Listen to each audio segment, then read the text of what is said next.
आप लोग ध्यान से समझेंगे। एक रेखा को दो बराबर भागों में चाप द्वारा कैसे बांटते हैं। यहाँ है 9 सेंटीमीटर रेखा को हम दो भागों में बांट रहे हैं चाप द्वारा। ध्यान से समझेंगे। सबसे पहले 9 सेंटीमीटर रेखा को खींचना है स्केल से। तो रेखा को खींचने के लिए आपको आना चाहिए। किसी किसी को खींचने में भी गलती हो जाता है।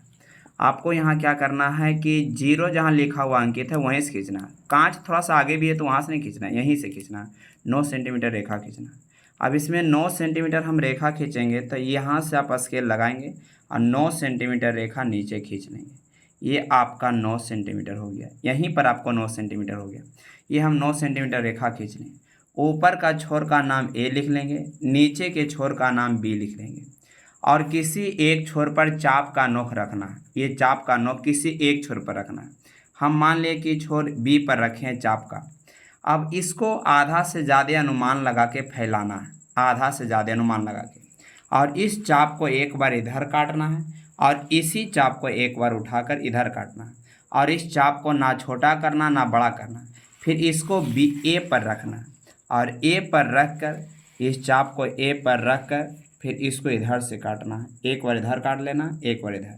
जहाँ कटेगा उसको आपका बिंदु देकर इसको दोनों को मिला देंगे। देखेंगे यहाँ इसका कटा है और एक यहाँ कटा है। ये दोनों बिंदु को मिलाएंगे। जहाँ जहाँ कटा ये दोनों को मिलाएंगे। ये यहाँ एक कटा, एक यहाँ कटा। अब दोनों को मिलाएंगे तो किस प्रकार से आपका मिलाएंगे, यहाँ से मिलाएंगे इस प्रकार से। आइए दोनों को मिला देंगे।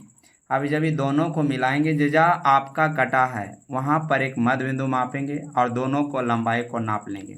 9 था तो ये कटेगा आपका 4.5 में। देखेंगे नापेंगे 4.5 आपका होगा। एक भी आपका पॉइंट नहीं भागना चाहिए। ये स्केल से नाप लेना है कि सही है कि गलत है। अगर 4.5 में बटा है, देख लीजिए 4.5 में बटा है, 4.5 में बटा है तो ये आपका सही है। ये आपका 4.5 में बटा है, ये आपका बनाया हुआ क्या है, सही है। यानी ये आपका रेखा टोटल था 9 सेंटीमीटर और 9 सेंटीमीटर को बटा 4.5 में 4.5 सेंटीमीटर ऊपर हो गया और 4.5 सेंटीमीटर नीचे हो गया। इस रूप में बटा। अब ध्यान से देखेंगे अगला क्वेश्चन फिर से। कह रहा है 8 सेंटीमीटर रेखा को समद्विभाजित करें, यानी चाप द्वारा समद्विभाजित करें। तो 8 सेंटीमीटर पहले रेखा खींचना, इस प्रकार से भी खींचते हैं। 8 सेंटीमीटर रेखा खींचना है तो हम यहाँ से 8 सेंटीमीटर रेखा खींच रहे हैं। यहाँ से आपका 0 से खींचना है 8 सेंटीमीटर रेखा। अब ये 8 सेंटीमीटर रेखा हम खींच लें। इस रेखा का आप नाम लिख लेंगे। इस रेखा का नाम हम लिख लेते हैं अभी पी और यहाँ नाम लिख लेते हैं क्यू। और ये किसी एक छोर पर चाप को रखेंगे। हम मान लिए चाप को रख दिए क्यू पे। तो आधा से ज़्यादा फैलाना है चाप को। और आधा से ज़्यादा जब फैल जाए तो इसको क्या करना है, एक बार ऊपर ले जाना है और एक बार नीचे काटना है और इसी चाप को उठाकर फिर पी पर रख कर काटना है। यही सी चाप को पी पर रख के फिर काटना है। पी पर इसी, ना चाप को छोटा करना ना बड़ा करना। जब ये कट जाए तो स्केल से दोनों को मिला देंगे। स्केल से जहाँ कटा वहीं दोनों को मिलाएंगे और जब ये दोनों मिल जाएगा तो इस प्रकार से स्केल से मिलाएंगे।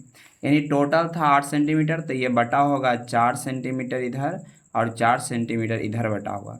अगर ये 4-4 में बट रहा है तो आपका बनाया हुआ सही है, अदरवाइज ये गलत है। तो देख लेंगे कि 4-4 में ये कट रहा है कि नहीं। ये 4-4 में आपको कटना चाहिए। देख लीजिए तो मिड पॉइंट पे आपका 4-4 में कट रहा है, इसलिए ये आपका एक रेखा को दो भाग में बट गया। उसी प्रकार से आपको आगे अगर कह दे कि एक रेखा को दो भाग में बांटिए, अगला क्वेश्चन अगर इसी प्रकार से कह दे कि 10 सेंटीमीटर रेखा है, 10 सेंटीमीटर रेखा को समद्विभाजित करें या चाप द्वारा समद्विभाजित करें, चाप द्वारा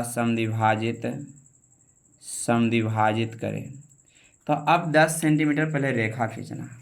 तो ध्यान से देखेंगे 10 सेंटीमीटर हम रेखा खींच रहे हैं और 10 सेंटीमीटर रेखा खींच रहे हैं तो यहाँ से खींचेंगे 10 सेंटीमीटर और ये 10 सेंटीमीटर रेखा खींचेंगे और ये 10 सेंटीमीटर रेखा खींचा गया। अब जब 10 सेंटीमीटर रेखा खींचा गया तो इसका नामकरण कर दीजिए। एक नाम लिख लीजिए ए, दूसरा भाग का नाम बी लिख लीजिए। आई टोटल है 10 सेंटीमीटर और 10 सेंटीमीटर रेखा को बार बार बता रहे हैं। किसी चाप को किसी एक छोर पर रखिए। हम चाप को मान लिया बीच छोर पर रखिए, इच्छा है तो एक छोर पर रखिए, कोई दिक्कत नहीं। अब इसको आधा से ज़्यादा अनुमान लगा के फैलाइए। अब आधा से ज़्यादा फैलाएं तो एक बार ऊपर चाप को लगाना, एक चाप को नीचे लगाना, इस प्रकार से चाप को लगाना है। अब इसी चाप को फिर आपका ए पर रख कर इधर काटना है और एक आपको इधर काटना है। जहाँ कट गया है दोनों, वहीं से एक रेखा को खींचना है जो एक मध्य बिंदु को काम करेगा, मिडिल पॉइंट। तो ये आपका मध्य बिंदु का काम करेगा और इसमें इस प्रकार से मिलाएंगे। जजा आपका कटा होता नाम इच्छा है तो यम लिख देंगे और दोनों की लंबाई नापेंगे बराबर बराबर में कटा है कि नहीं। अगर ये 10 है तो 5-5 में आपको काटेगा। देखिए ये 5-5 में आपका मिड पॉइंट 5 पर आपको कटा है और ये 5-5 मिड पॉइंट पर आपको कटा होगा। तो ये 5 सेंटीमीटर इधर हो गया और 5 सेंटीमीटर इधर हो गया। इससे आपको अब पता चल गया कि एक रेखा को दूसरे भाग में कैसे बांटना है। अब आगे आपको समझना है कि किसी डिग्री का बनाने के लिए चाप द्वारा कैसे बनेगा।